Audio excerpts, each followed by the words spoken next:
Let me thank everybody. Good afternoon for the privilege of your time and the opportunity to be here in Yountville at our nation's largest facility of its type, providing services for close to 750 American heroes, our veterans. We are so blessed to be part of this system here in the state of California.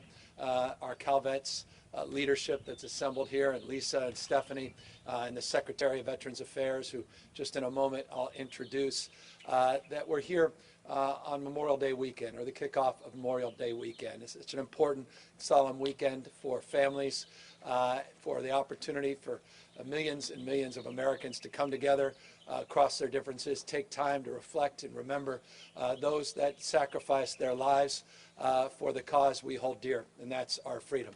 Never to be taken granted, never to be forgotten, and it is appropriate, despite this pandemic and all the strife, the challenges, all the consternation that it brings, that we take this time together with our family and our loved ones to reflect and to remember.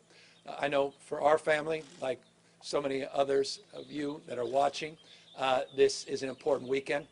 My grandfather, Arthur Menzies, spent close to 5 years as a prisoner of war. He was in Corregidor and Bataan, and he struggled and suffered not only to survive in the internment camps, but to come back into society, where ultimately, tragically, he took his own life. As so many, those that were torn asunder in conflict and in wars, it's not just those that lose their lives on the battlefield, it's those that lose their lives coming back home that never left the battlefield. And so I want to just express my deep respect and admiration on Memorial Day also to veterans and those that have come back from these more contemporary wars overseas, and also just extend our heartfelt thank you and deep respect and acknowledgement to the challenges, travails, and struggles that so many of our veterans continue to have as they come back from those horrific experiences in combat and other experiences, noble experiences related to their service at war. And so we're here in that spirit, in their spirit, in that light of optimism and respect for the opportunities they have all provided us. And I just want to make a point as we're here to make this point. We not only hold those things dear in rhetorical terms, but in terms of our practices. And I want to just recognize the outstanding practice of leadership that is demonstrable, not just here in Yountville, but in our 8 vet homes throughout the state of California. Over 2,000 veterans in these homes protected, disproportionately so because of the outstanding leadership of our Secretary of Veterans Affairs and his remarkable team and outstanding frontline staff. That is not something every governor in the state of California, or rather across this country, not just in the state of California, can say. The reality is a lot of our veterans' homes have been disproportionately impacted by COVID-19 and the spread of this virus. A lot of our American heroes from World War II, not just the Korean War, Vietnam War, or Iraqi freedom, and other wars that are housed and supported in institutions like this, have been immune from the spread of the virus. Quite the contrary. There have been some horrific headlines and tragic lives lost, and examples where the insidiousness of this disease spread like wildfire through facilities like this across the country. That has not been the case, and I say this cautiously, soberly, not been the case to date in the state of California. Throughout our entire system, 8 hospitals, we have had just 3 patients test positive for COVID-19. We've had a number of staff, but the overwhelming majority of staff, all but 2, have recovered and are back at work. And that's because of the seriousness of purpose that was advanced weeks before California's stay-at-home order was put into place by our Secretary of Veterans Affairs. These facilities are not immune to the challenges that are so often present in the lives of Californians as it relates to wildfires, earthquakes, and other hazards. I think as a consequence, in many respects, of the emergency operation plans that facilities like this and others had already organized and practiced over the course of the last number of years, in particular with so many wildfires, particularly in this region, but also in Southern California, that has hardened people's senses and distilled a real focus and energy around protecting staff, protecting our patients and those we serve, the American heroes that are part of this system. As a consequence, Vito and his team were able to put together 38 specific prescriptive guidelines on infectious disease control, on temperature checks and symptom checks for patients as well as staff.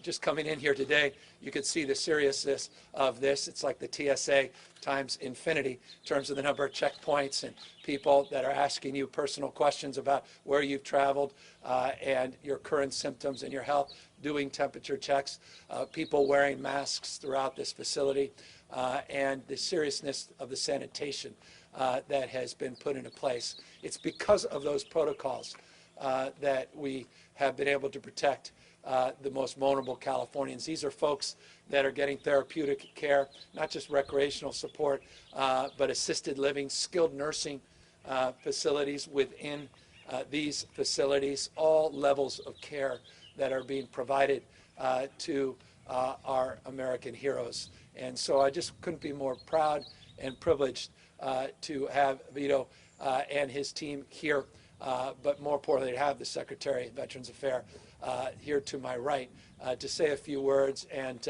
I think to express, I hope, I imagine, as he does so often privately, perhaps a little more publicly, his appreciation to the frontline staff of these facilities that have gone above and beyond to protect some of our most vulnerable and heroic residents of this state and our nation. Vito?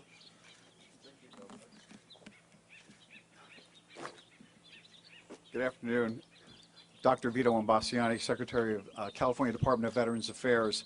I want to say, first of all, that I'm honored to have the trust of the governor of this great state in running these homes where we create an environment in our 8 homes from practically the Oregon border to the Mexican border, where we try to create a home-like atmosphere where veterans can feel safe and we respect their military tradition and honor them by their congregate living experience.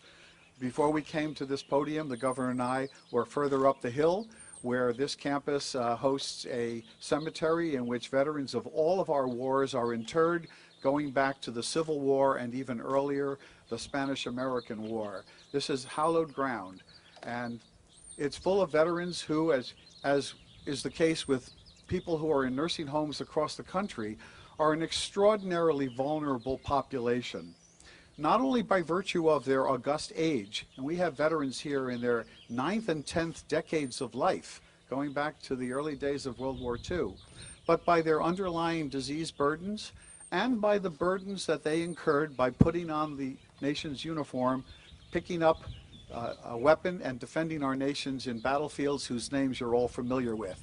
So, ever since my earliest years, I was a victim of the polio epidemic in the early 1950s. And I was in medical school at the University of Vermont when the HIV virus that caused AIDS became epidemic itself. And because of those experiences, I always follow the CDC reports on the emergence of rare and exotic diseases wherever they are. And when I heard in December that a strange new disease, which was highly contagious and highly lethal, had emerged in Asia, I immediately convened our senior leadership. We have a robust emergency operation plan for this and all the other campuses. It was made necessary by the fact that earthquakes and wildfires happen all the time. In fact, a wildfire 3 years ago came very close to one of our buildings on this campus. We also have a plan to treat the epidemic that comes with flu every winter. So in early January, we started brushing off these things because I had a feeling that this could get out of control if the host nation, with the nation of origin, could not control it. And by late January, when we realized that the virus had escaped Asia and was here in California, we started a process that ultimately culminated in a progressive way in 38 steps, which we are happy to share with everyone, that gradually closed down the campus to prevent the entry of the virus, which I was afraid would run wildfire through the veteran population. And as the governor said, we did that, almost completely locking down the 8 homes about 2 weeks before the state of California went into a statewide stay-at-home closure order, thanks to the governor. We have a number of systems in place. For example, the veterans' homes have a physician in each home, and we have specially trained registered nurses who are expert in infection control. We teach every one of our employees, all 3,000 employees. It doesn't matter what your job is, whether you're a cook, a nurse's aide, or a groundskeeper, you know about infection control in our homes. So to make a long story short, we took all the guidance of the VA and the CDC and the organs of public health. There's nothing magical about what they wanted us to do. All their guidance is basically common sense plus a 10th grader's knowledge of germ theory, and we applied it to the veterans' homes. We just did it a month before everyone else and 2 weeks before the state. And I'm delighted that we have such success in protecting the wonderful men and women who are our connection to our past. I lost my own father this week. He was a 98-year-old veteran of World War II, a Marine, fought in the Solomon Islands. We honor him as we do all veterans who died defending this nation. That's what Decoration Day and now Memorial Day is. But our connection to that history is by honoring the men and women that live in all of our veterans' homes. And my final salute is to the extraordinarily talented and dedicated staff that I have at all the homes, the leadership, the rank and file. To work at Calvet and to work taking care of these veterans is not just a job, it's a mission. And that probably explains why we have extraordinary attendance rates from all of our workers, even during the highest point of the pandemic. So thank you again, Governor, for your trust in me. I'm delighted to do this job. Thank you. Thank you, Mr. Secretary, and Dr. Mr. Secretary, and I think that's an important point. There's simply not a state in the nation that has Secretary of Veterans Affairs that also happens to be a doctor, and I think fundamentally and foundationally that has been determinative as well in keeping the infection rate down here. Not only, again, this facility built in 1884, same time, for what it's worth, the Washington Monument was built. It was that same year that a gentleman by the name of Mark Twain finished The Adventures of Huckleberry Finn. This facility went up, still maintaining itself as the largest in the United States of America. We've got 8 facilities in this state. Some are as small as just 60 or so. With capacity that can get to 900, roughly 1,000, roughly 750 people are being cared for currently at this facility. So again, I just want to thank the Secretary, his team, and their outstanding leadership, the seriousness of purpose, as I suggest, that they have taken in terms of their mission. And I love that he frames this as a mission and a calling, not just a job and a vocation to help protect these American heroes. Let me extend as well a few updates that extend off the narrative of protecting the health of 40 million Americans in the state of California that reside here. We are now moving through, as many of you know, a variance process in the state as we make meaningful modifications to our original stay-at-home order.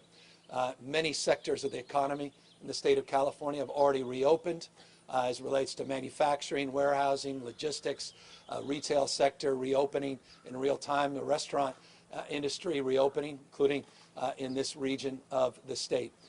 Currently, 43 counties out of the 58 counties in the state of California have provided attestation of containment plans and protection plans that allow them to move deeper into phase 2.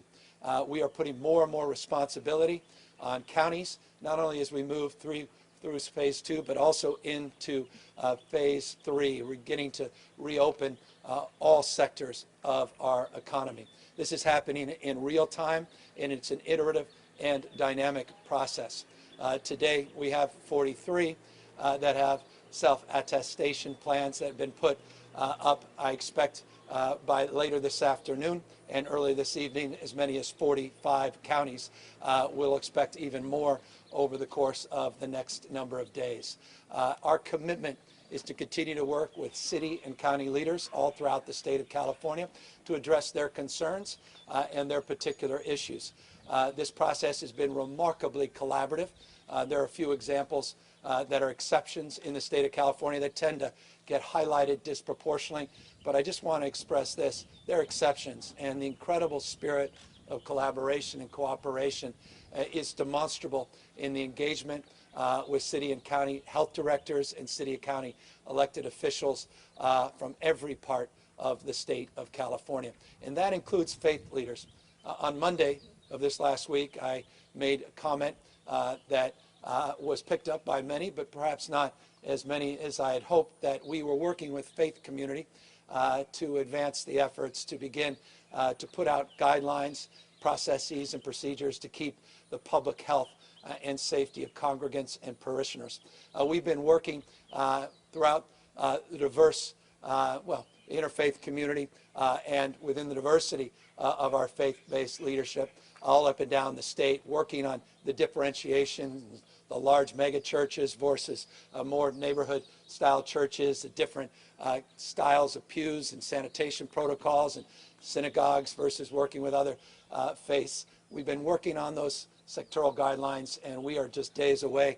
At the latest on Monday, we will put out those guidelines. So I want folks to know that. I've made that abundantly clear in the last week, but not everybody has picked up on it. But it's so important that folks understand that we deeply respect and admire the faith and devotion and the cause that unites millions and millions of Californians, people of faith and community. And at a time of so much anxiety and uncertainty, faith and that devotion to something higher and better and bigger than yourself becomes even more pronounced and more profound and more important. I grew up in a Catholic family, went to Catholic schools, went to University of Santa Clara University, and I often reflect on how impactful the Jesuits were in terms of my upbringing, Father Cause, and so many others that were so, that have defined so much of my life. And it's just an expression of my deep respect, admiration for people of faith. And I want folks to know we are working to move those guidelines forward, and we expect those guidelines to come out on Monday. And by the way, just for full disclosure, we didn't wait for the CDC guidelines. As many of you know, CDC guidelines haven't even been made public in any meaningful way yet. But we do look forward. We are told that they're coming out today to take a look at those guidelines and see if there's things in there that we hadn't already considered over the course of the last few weeks. One thing we have considered is as we open up the economy, that the prospect of increased transmissions is self-evident. As people no longer are practicing with the kind of discipline they were, the physical distancing and the like, that we could see incidences of spread and concentrations of spread. And we need to be prepared for that. And part of the attestation plans that are required of counties, those 43 to date, are that they have to have the ability to toggle back and address the virulent spread of COVID-19 if indeed the numbers bear that out. Hospitalization capacity, testing capacity, appropriate levels of PPE, protocols and procedures that keep their communities safe and healthy. Let me just give you an example of a county that continues to be of concern in the state of California, a county we care deeply about, and that's Imperial County. I mentioned just a few days ago, and I've mentioned it in previous occasions, we've been watching Imperial County as a county that's not densely populated, but is really one of the most beautiful counties in the state of California.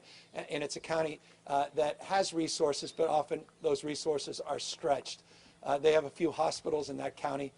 Currently, those hospitals are stretched because of a number of people that have ended up that have COVID-related concerns into that hospital system. We've sent out a team and we are putting a field medical station in Imperial County up to 125 beds to help decompress their hospital system.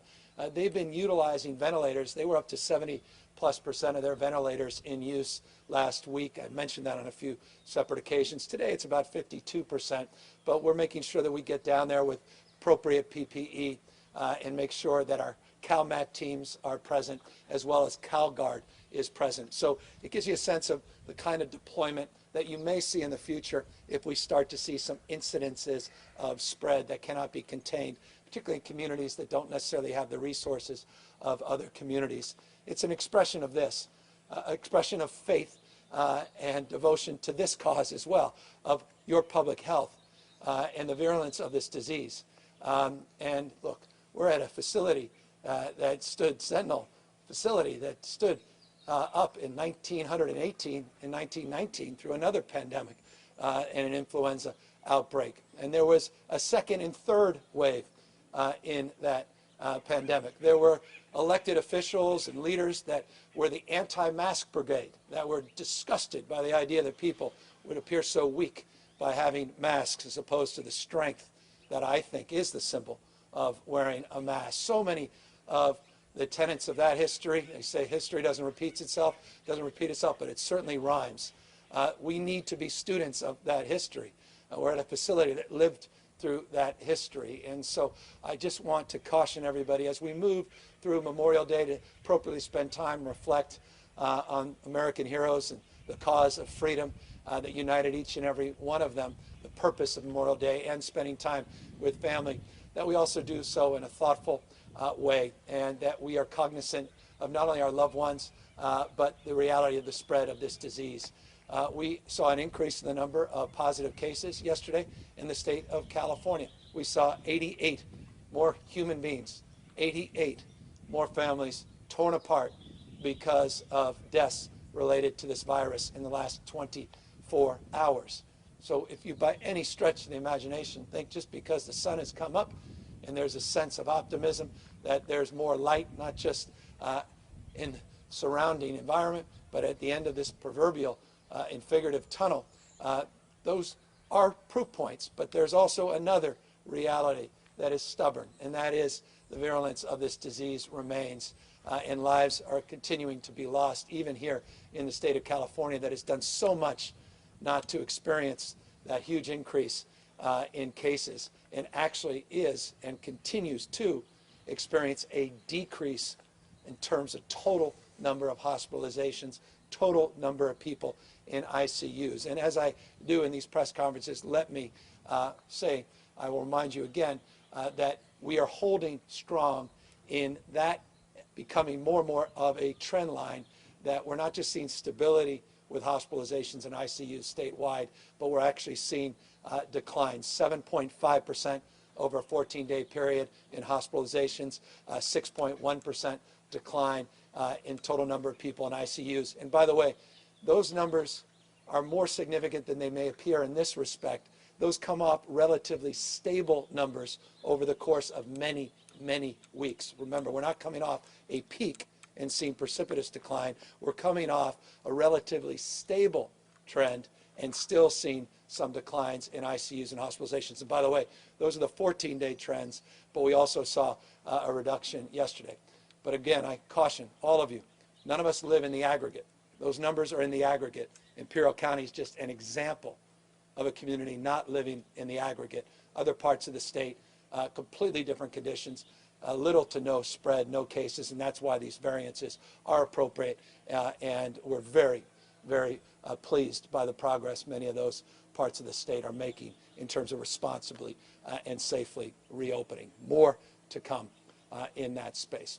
Final point I want to make, and that is to update you on two things that are also critical to continuing to make meaningful modifications to our stay-at-home order, and that's our ability to trace, isolate, and quarantine individuals that may have come in contact with this disease.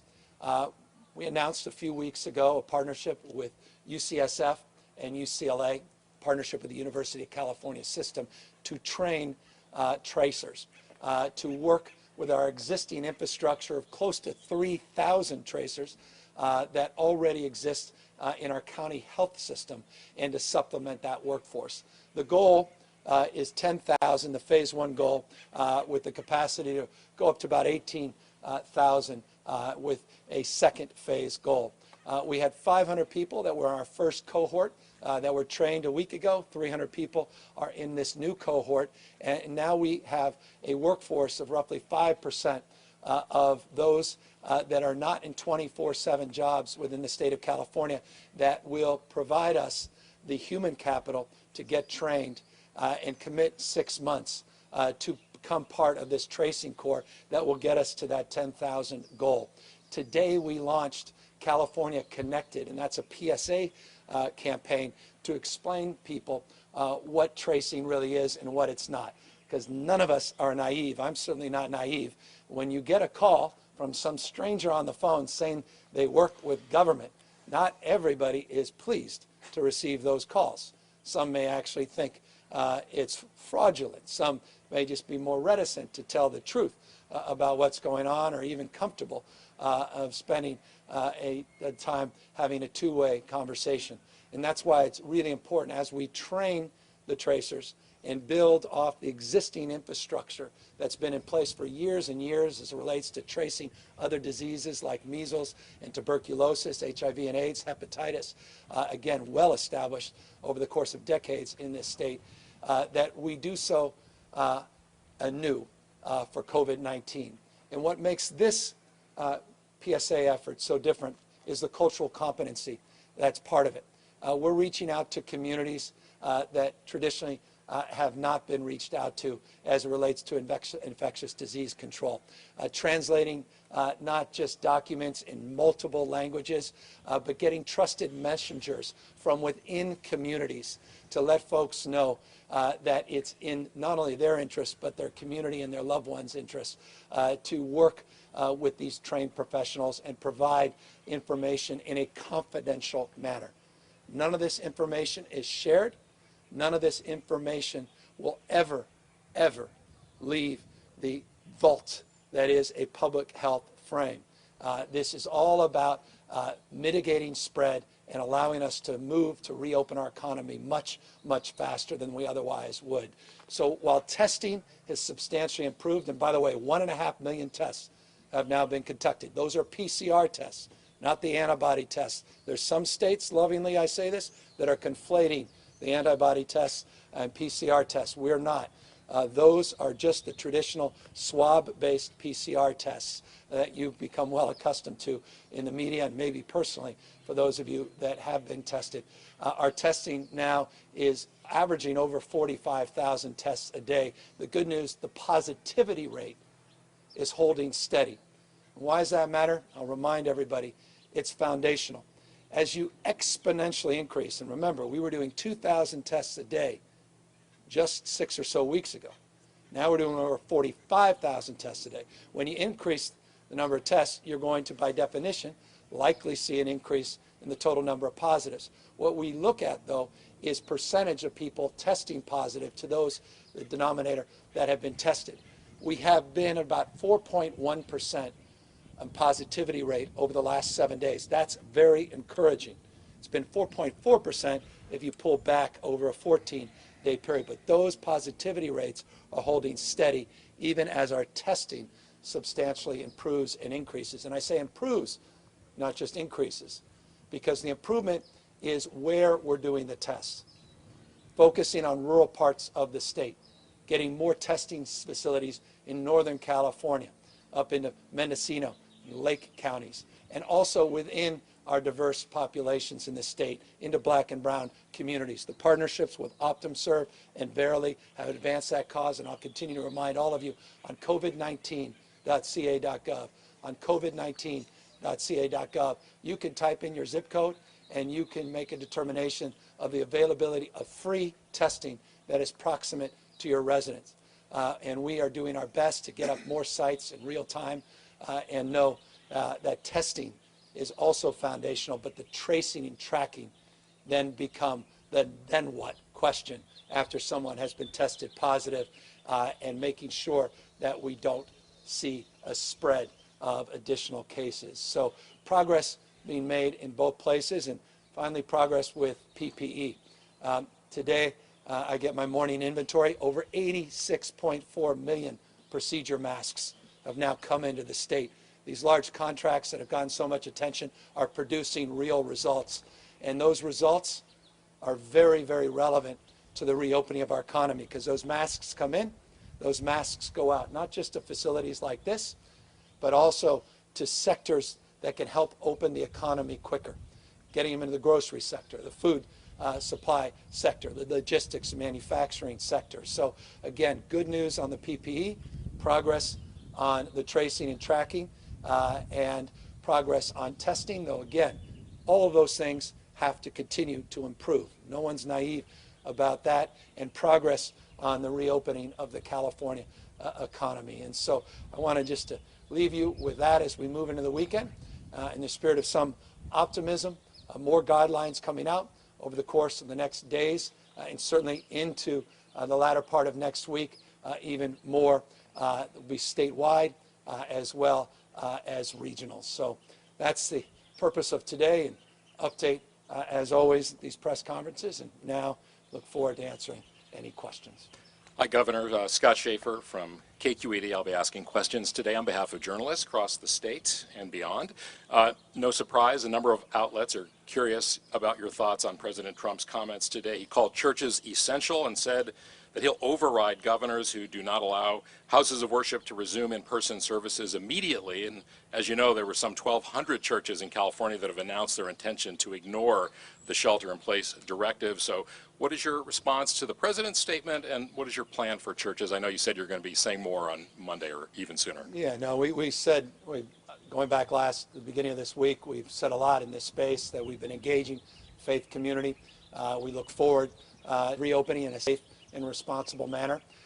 And we have guidelines that we anticipated completing on Monday, and we're on track to do just that. We appreciate the CDC is apparently going to be providing today, we're told, some recommendations. We'll take a look at those, but we haven't waited around for the federal administration's recommendations in this space. We take the issue very, very seriously and to heart, and we have been very aggressive in trying to put together guidelines that will do justice to people's health and their fundamental need and desire to practice their faith. And so we are looking forward to a very positive working relationship with faith leaders as we make public those documents, and look forward to working through this issue in the spirit of cooperation and collaboration. Any response to what the president said? I think that was an adequate response. All right. KCRW-TV in Sacramento is asking, did you work with casinos that are reopening? What is your message to those large groups? Yeah, we're close, as I said as well on Monday, that we believe around the 8th of June, plus or minus. These days are just 10 poles of approximate timelines where we are putting out guidelines, not just for casinos, but card rooms as well. Had some wonderful phone calls within this sector, tribal leaders just a few days ago, 100 plus tribal leaders getting their feedback, and they're helping us organize the guidance. They have been incredible in terms of not only being supportive of the engagement, but providing us some incredibly enriching and robust ideas on public health. One of the largest tribes in the United States that happens to be here in the state of California has been consulting with Johns Hopkins University, been working very collaboratively with their county health director. They provided us some really remarkable and robust and detailed ideas that we believe can be advanced as best practices across the sector. It's just an example of the collaborative spirit. I know there are a few here and there that have decided to move a little bit earlier against the advice of their local county health directors, but the vast majority are working very collaboratively with the state, and we're looking forward to putting out those guidelines in just a matter of days and weeks.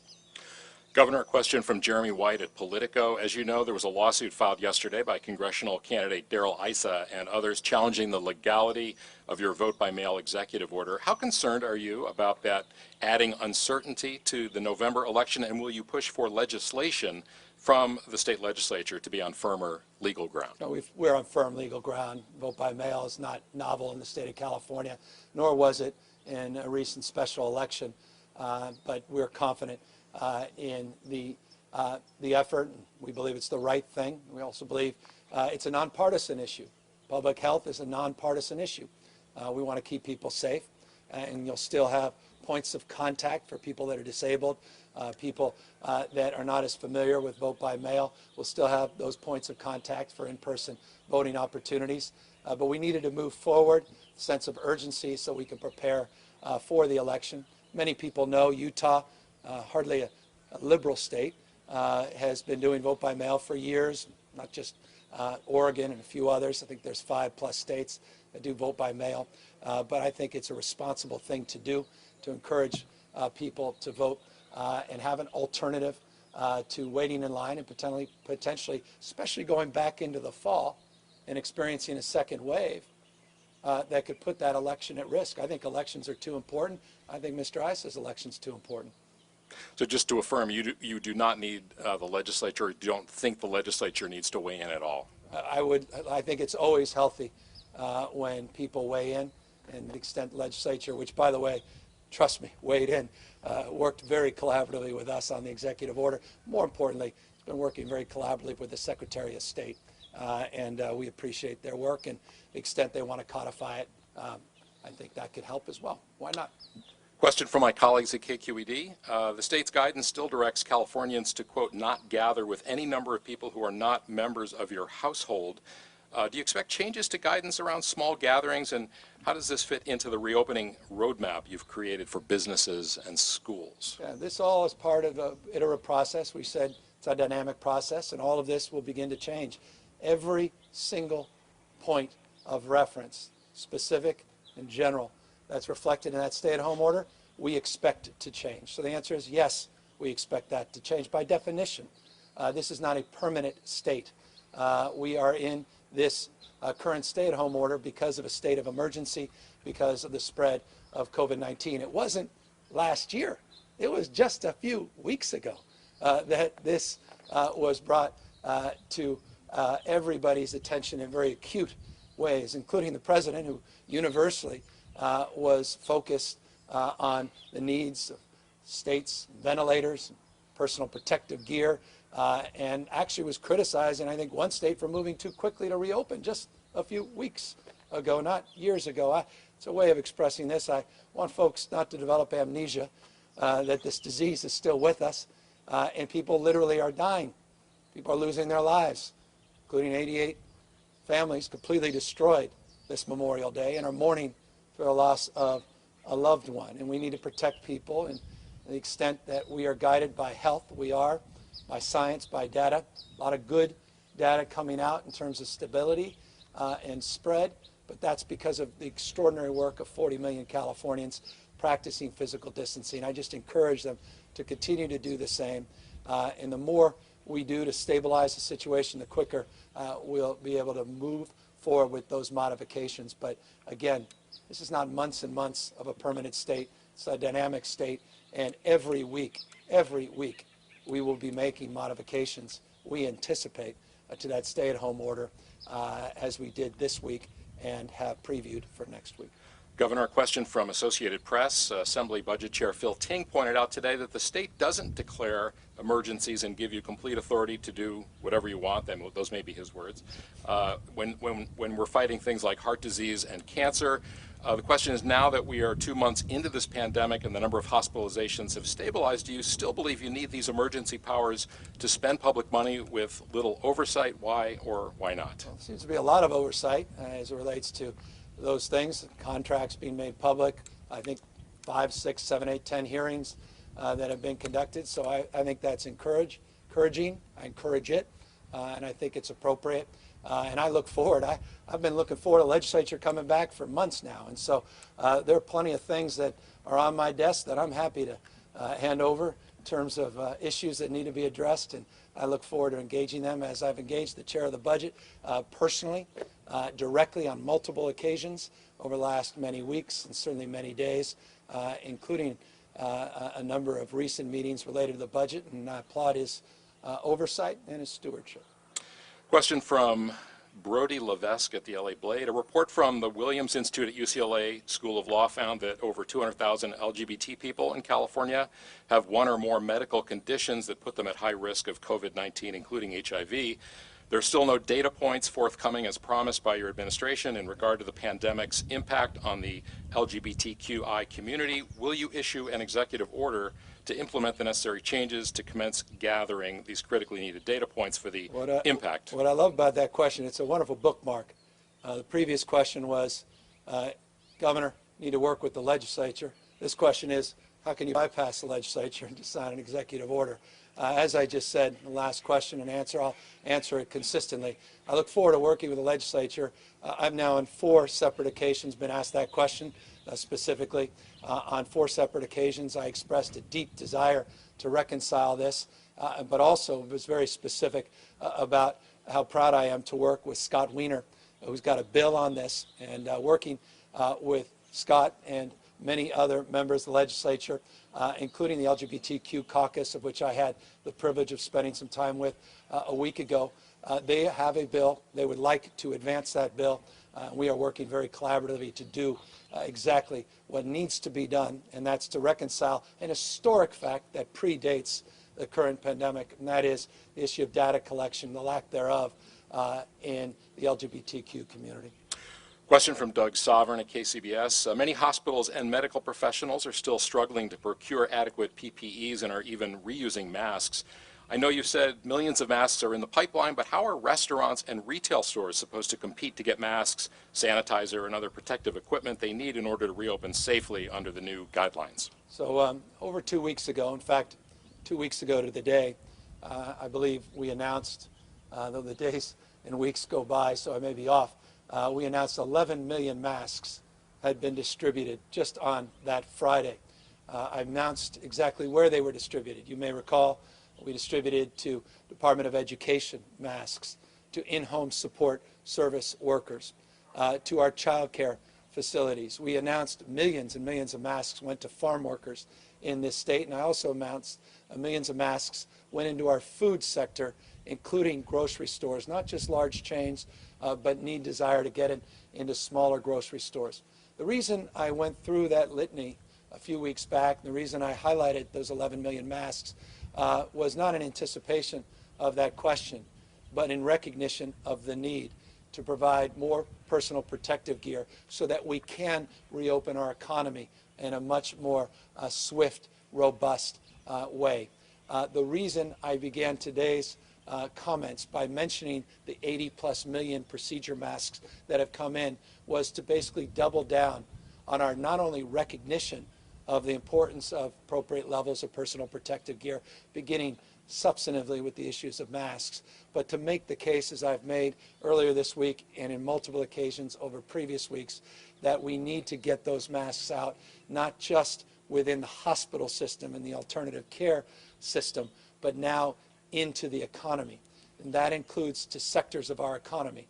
They include those that were highlighted in the question, but also additional sectors of the economy, including salons. As you may have noted, a week or so ago, I announced that we were within a week, we still are, now days, of announcing a loosening of our stay-at-home order for barbershops and for salons.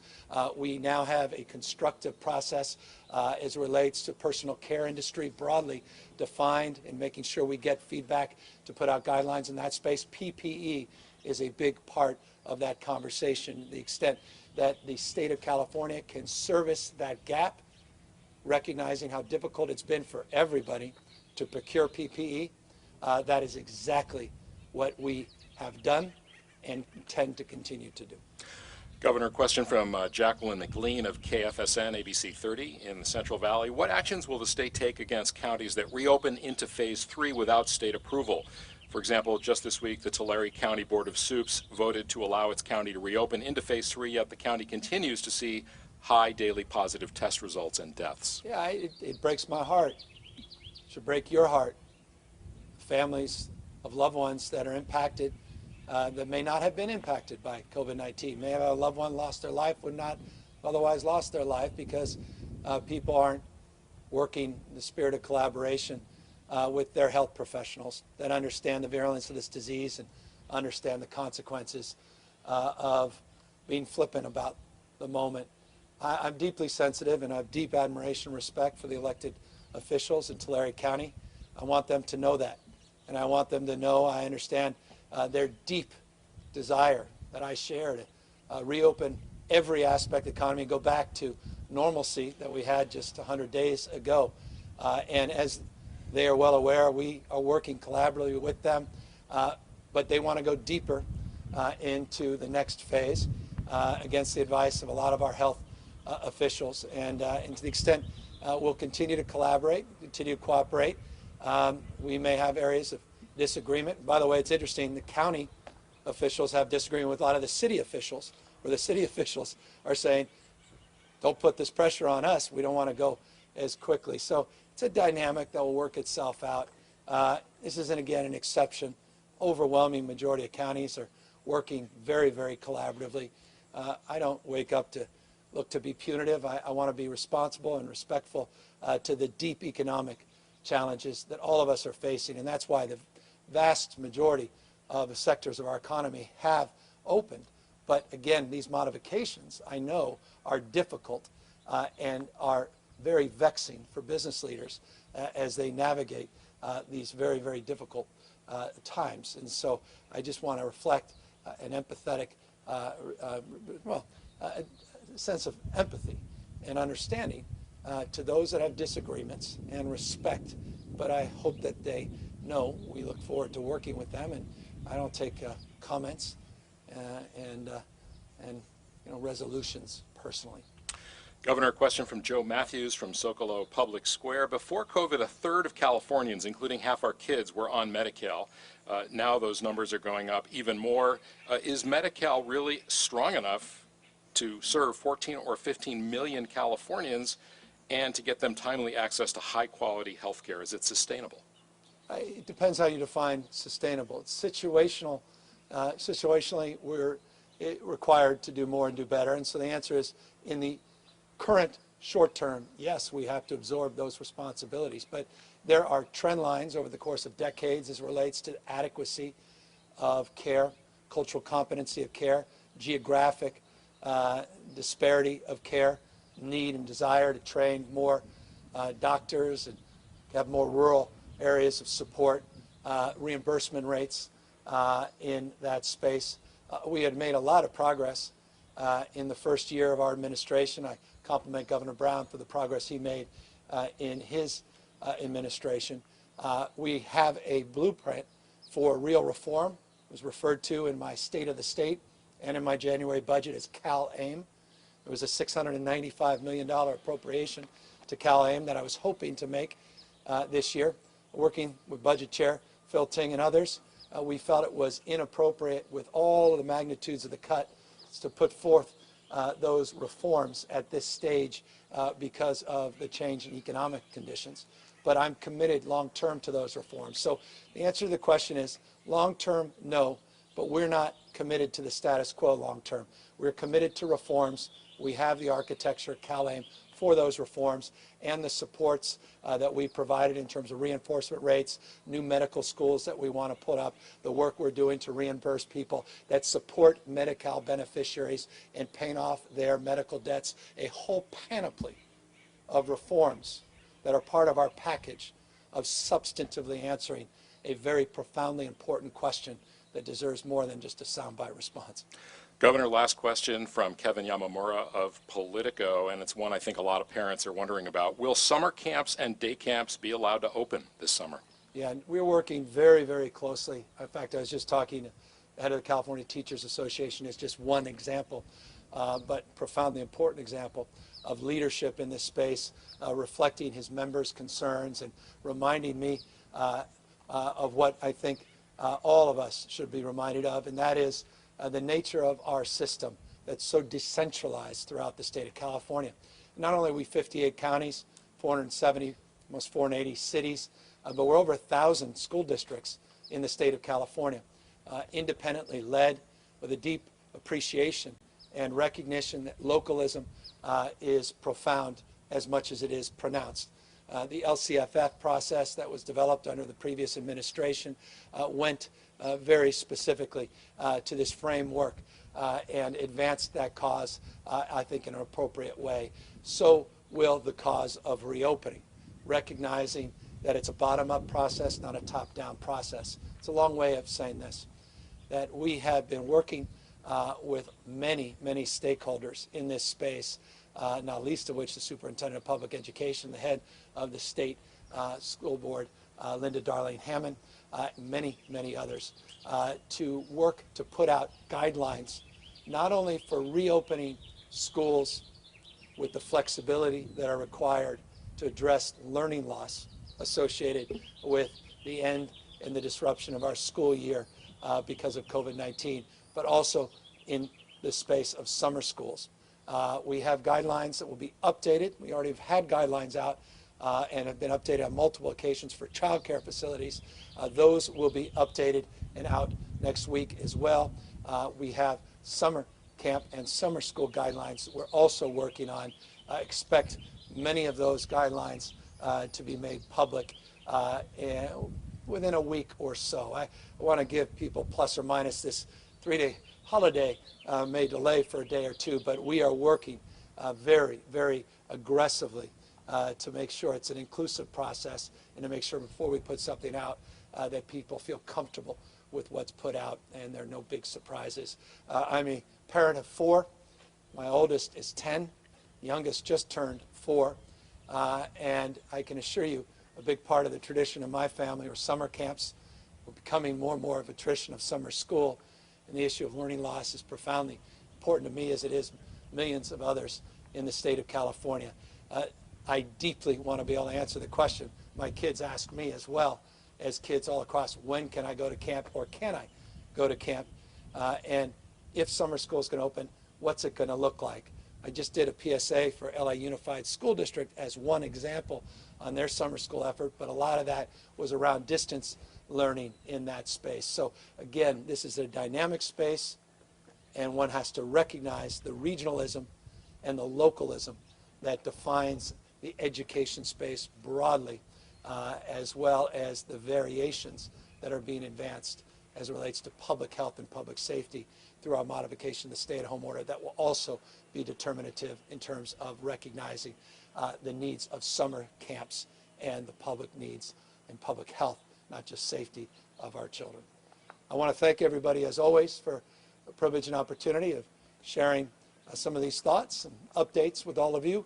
We are making progress reopening this economy. Make no mistake, we are moving these modifications forward, and meaningful modifications are being made, and you're seeing that translated in not only new guidelines, but the opening of restaurants throughout the state of California, retail throughout the state of California, soon churches, places of worship throughout the state of California, and it can't come anytime too soon.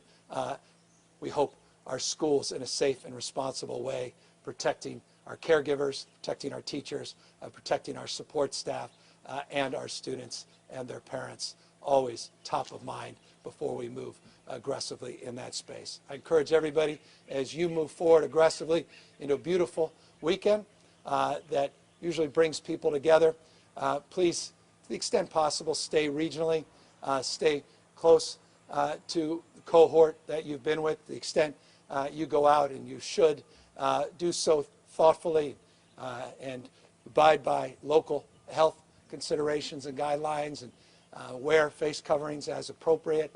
But I hope you do so safely and enjoy yourselves. We are beginning to turn the page, not only in this country, but substantively in this state. And I really feel confident that the best is yet to come. But again, that's a sober point, and I don't need to remind you that it'll be our decisions that will determine that fate and that future. And so continue to do the great work all of you have done, and let us take time, all of us, and pause and reflect that freedom is not something that we just inherit, something you got to fight for, something you can't take for granted. And let us remember our heroes, those warriors, those folks that had one cause in common, and that was the cause of freedom, to protect our liberties and to protect our way of life. And that's why we're here in their spirit and in that light. And we hope you reflect upon millions and millions of Americans' best this weekend and enjoy your Memorial Day. Take care, everybody.